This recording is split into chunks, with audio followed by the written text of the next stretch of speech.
بسم الله الرحمن الرحيم. الحمد لله رب العالمين، والصلاة والسلام على نبينا Muhammad wa ala alihi washabi ajma'in. Video iliyopita nilisemea kuhusu alwudu, alafu jinsi ya kutawadha, alafu nikaongelea kuhusu jinsi ya kufuta kwa viatu na hizi buti na soksi, na kama una pio au una bandage jinsi ya kufuta. Ama leo inshallah nitaongelea kuhusu kitu gani kinavunja udhu. Kitu ambacho kinavunja udhu, na kikishavunjika udhu unakuwa tena huwezi kufanya ibada ambazo unazotakiwa. Lazima hizi ibada haziwi mpaka uwe na tahara. Mathalan ibada ya sala, huwezi kuswali bila udhu. Mathalan ibada ya tawafu fil Kaaba, huwezi kutufu wakati huna udhu. Mathalan ibada qira'at al-Qur'an, al-afdal huwa unataka kusoma Qur'an una tahara na una udhu. Hasa hizi vitu vingine vinakutengua udhu wenyewe tu. Mathalan ukienda chooni, choo kikubwa na kidogo, umeshatenguka udhu. Na vingine vinakuwa mathalan inakutenguka udhu wakati wewe mwenyewe unakuwa mathalan huna sababu, yani mathalan umezimia. Ukizimia umeshatenguka udhu. Ukilala usingizi ule mzito ushatenguka udhu. Ukiwa na akili faja, mtu amekuwa kama mwenda azima hana akili, pia inatenguka udhu.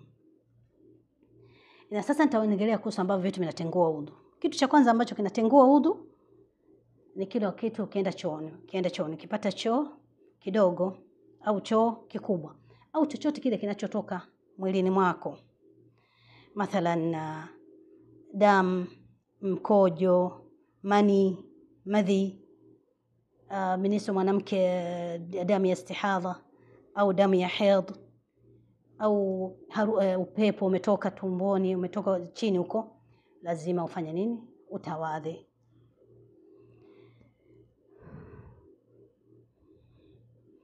Kama قال الله تعالى أو جاء أحد منكم من الغائط، imetenguka udhu. Ama idha kana mani au madhi, pia natenguka udhu kwa dalili ya hadithi Rasul sallallahu alaihi wasallam. Almani huwa maji yanayotoka kwa mwanamke na mwanaume, na madhi almadhi huwa inatoka baada ya choo kidogo.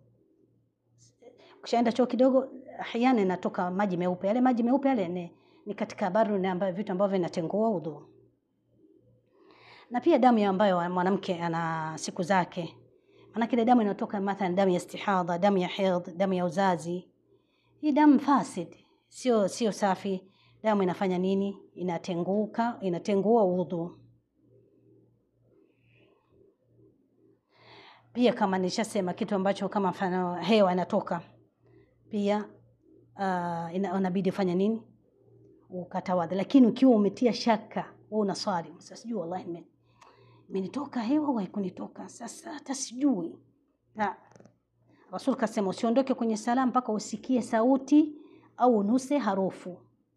Yani wewe unaswali ghafla sasa, wallahi madhi tumbo limenishika, sijui nimetoa hewa, sijui haikunitoka, sijui. Wewe hujui mwenyewe, unatia shaka.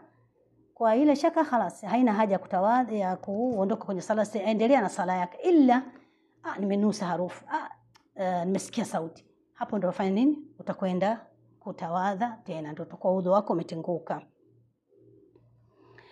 Na vitu ambavyo kama ni vinatengua udhu,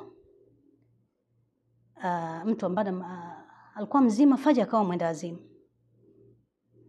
huyu mtu udhu hasa anakuwa hana udhu tena.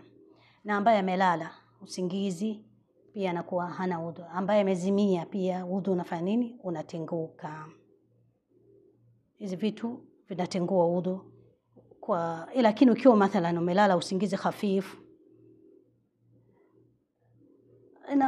yani mathalan umekaa msikitini unataka kungojea sala ukakupitia usingizi hivi, hii inshallah haina neno, lakini kulala kule kunatengua udhu. Na pia ambacho vitu ambavyo vinatengua udhu, kula nyama ya ngamia. Nyama ngamia sawa, anasema ukila ndogo kipande umekula au umekula nyingi, lazima ufanye nini? Utawadhi. Kusema za kweli mimi sijajua kwa nini baada ya kula nyama ya ngamia lazima utawadhi. Lakini tabia ya ngamia tofauti na tabia ya ng'ombe na wanyama wengine. Ngamia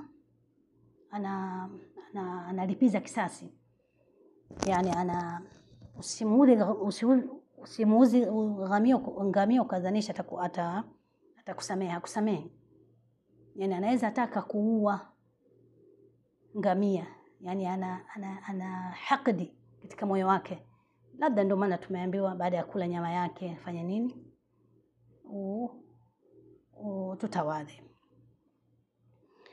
Lakini ukila mathalan nyama ya ng'ombe, nyama ya mbuzi, nyama ya kuku, hii haitengui udhu, unaruhusiwa. Lakini kuna vitu vingine maulama hawakujua hali hivi vitu vinatengua udhu ama havitengua udhu. Yani sio hawakujua, wamepishana yani. Wengine wanasema vinatengua, wengine wanasema hivi vitu havitengui. Mathalan ukishika tupu yako, hali inatengua udhu ama haitengua? Au ukimshika mwanamke kwa shahwa, hali inatengua udhu au haitengui udhu? Ukimkosha maiti, unavomkosha maiti, hali inatengua udhu au haitengui udhu? Au umeacha Uislamu, ulikuwa Muislamu ghafla umekufuru, umeacha Uislamu, hali inatengua udhu au haitengui udhu? Hii mambo ambayo anasema maulama wanapishana. Wengine wanasema la, inatengua udhu, wengine wanasema haitengui udhu. Pia maulama wanajitahidi, lakini ikiwa umepata na hivi vitu, la samaha Allah, Mungu asijalie, bora kufanya nini baadaha? Bora utawadhi kusudi uondoke kwenye ile khilafu ya ulama. Tayeb, zingine unakuwa unatawadha kutoka hapo, ya Rabbi mimi nimetawadha lakini sijui nimetenguka udhu sijatenguka udhu. Sasa utafanya nini hapo? Umeshatawadha lakini ghafla sikumbuki, sijui nimetawadha, sijui nimetenguka udhu, lakini nakumbuka nimetawadha lakini nimetenguka udhu sijatenguka udhu. Anasema kwa hadhi hala Rasul sallallahu alayhi wasallam, idha wajada ahadakum fi batnihi shay'an فأشكل عليه أخرج منه شيء أم لا فلا يخرج من المسجد حتى يسمع صوتا أو يجد ريحا. كما alivyosema kasema Rasul sallallahu, ukishatawadha unakuwa na wasiwasi, ya wallah sijui naudhu sijui sinaudhu, ya Allah sijui nifanyaje. La, usiwe na wasiwasi, wewe endelea na sala yako, endelea na ibada yako mpaka uhakikishe kwamba imetenguka udhu kwa kitu, kwa umesikia sauti au umenusa harufu. Hata mathalan unaswali ghafla, sikumbuki nimeswali nimetawadha sijatawadha, sijui naudhu au sina udhu. Ikiwa una uhakika kwamba umetawadha, خلاص endelea na sala yako, kwa wewe sasa umetawadha. Maana udhu uliotawadha ulikuwa wa kikweli, lakini kutenguka udhu ni shaka. Kwa hiyo huwezi kuacha kitu cha kikweli kwa kitu cha shaka.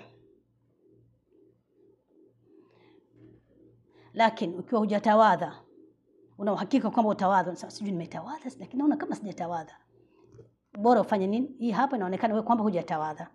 Lakini ukiwa umetawadha, una uhakika umetawadha lakini hujui umetenguka udhu au hujatenguka udhu, kwa hadi hala haina haja ya kufanya nini, ya kurudia udhu, kwa sababu wewe una uhakika kwamba ulitawadha. Lakini ukiwa una uhakika kwamba hujatawadha, afu sijui nimetawadha sijui na udhu sijui ikiwa una uhakika kwamba hujatawadha, خلاص kwamba ujiweka katika nafsi yako kwamba wewe hujatawadha, urudie tena kutawadha. Halafu anasema Sheikh Al-Fawzan, hifadhi udhu wenu na shughulikia sana, liana bila udhu sala yako haiwi. Na ukiwa huna sala, liana awwal ma yuhasab al-abd yawm al-qiyamah sala, kitu cha kwanza atachohesabiwa mwanadamu yawm al-qiyamah sala. Na hii sala huwezi kuisali illa ukishatawadha. Kwa lazima ufuatilie sana mambo ya udhu na mambo ya tahara, na uhakikishe mathalan tahara mahali unaposali, tahara pa nguo unazovaa ziwe za tahara, mahali unaposali pana tahir, sio mahali wanakuweka wanyama, mahali anapita mbwa akakunusa, mbwa akakulamba. Sasa siku hizi manake kila nyumba siku hizi wanapenda mbwa. Hasa mbwa akikunusa au akikulamba au akipita mahali kaweka mate yake yale, lazima unafanya nini? Kama mnaomba unamwachia mbali kabisa na wewe kusudi ni asikutengeweni udhu wenu. Na ikiwa unasema mathalan una mushkila wote kuhusu wudu, kuhusu tahara, tunao watu wa elimu, tunao mashekhe, tunao maulama. Ukiwa una shida yote ukuelewa, lazima uulize. Maanake usidhanishe wewe uko katika Uislamu unafanya ibada unavyotaka wewe. Hufanya ibada unavyotaka wewe. Unafanya ibada kama alivyotaka Rasul sallallahu alaihi wasallam alivyotuelekeza kutoka kwa Allah. Kwa hiyo ukiwa na shida yoyote ile, lazima uulize. Muulize nani? Usimuulize mtu yoyote, la muulize mtu ambaye ana elimu. Ambaye huyu bwana ana elimu, huyu kasoma, huyu shekhe huyu anajua. Lazima mtu ufanye uende umuulize. Wewe unamwona mtu ukiwa mgonjwa, unataka dawa, unakwenda kwa mtu yote unamwambia nipe dawa, au unakwenda kwa dokta? Kwenda kwa dokta. Kwa sababu unahakikisha huyu kasoma na atanifuata nielekeza dawa sawa sawa. Pia katika dini. Yaani sio unakwenda barabarani unamuuliza mtu yote, unaonaje? Nimetunguka udhu hivi na hivi, nafaa haifai? Haiwezekani. Lazima tunao mashallah, Mungu awajaze khairu, maulama tunao, mashekhe tunao, wana elimu tunao wengi sana. Kwa ukiwa na matatizo yote unaweza ukauliza, kwa kuwa usije ukasema mimi nilikuwa sijui. Haiwezekani usijue kwa sasa, kwa sababu elimu imeenea sana sana. Kwa hiyo huna udhuri yote ambayo ya kufanya usijue. Lazima uulize. Na kama alivyosema Allah Ta'ala, yuhibbu at-tawwabin wa yuhibbu al-mutatahhirin. Allah anapenda watu ambao wanatubu sana, anapenda watu ambao wanatahara. Daiman uwe na wudu. Ukiamka tu umetawadha, ukilala umetawadha, ukikaa wewe unakaa na wudu.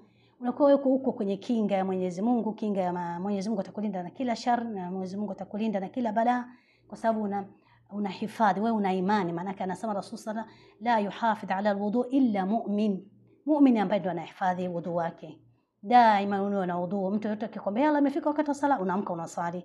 Sasa njoo tusome Qur'an, unashika, maana ushakuwa fani, ushakuwa una tahara. Daima una wudu. Asallallahu yanfa'ana bima sami'na ويرزقنا العمل الصالح. هذا وآخر دعوانا أن الحمد لله رب العالمين، وصلى الله على نبينا محمد وعلى آله وصحبه أجمعين.